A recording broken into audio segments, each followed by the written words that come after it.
Hello Mancherial people. Mancherial exhibition పడింది కదా! మీలో ఎంతమంది ఎళ్లారు ఎగ్జిబిషన్‌కి?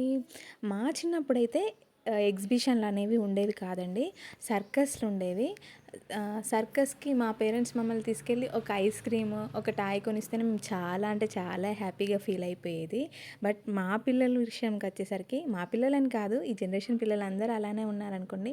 సర్కస్‌లో ఎగ్జిబిషన్‌లో ఎన్ని కొనివ్వనియండి, ఏదో ఒక దానికోసం ఏడుస్తూనే ఉంటారు.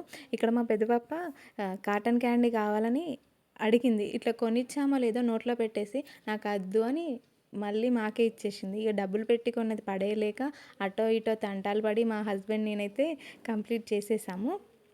నేను ఇంటర్‌లో ఉన్నప్పుడు అనుకుంటా ఎగ్జిబిషన్ ఒకసారి ఎళ్లి దూరం నుంచే జెయింట్ వీల్ చూసి వచ్చేసాను. మళ్ళీ డిగ్రీలో అనుకుంటా ఎగ్జిబిషన్‌కి మళ్ళీ వెళ్ళాను. అప్పుడు ఎలాగైనా సరే ఎగ్దామని సాహసం చేసి అదేదో మూవీ ఉంటది కదండీ! 'నువ్వు నాకు నచ్చావులో' బ్రహ్మానందం గారు అంటారు కదా! అందులో ఏముంది అలా ఎళ్లి ఇలా వచ్చేయడం అనుకోని చెప్పి ఎక్కేసాను.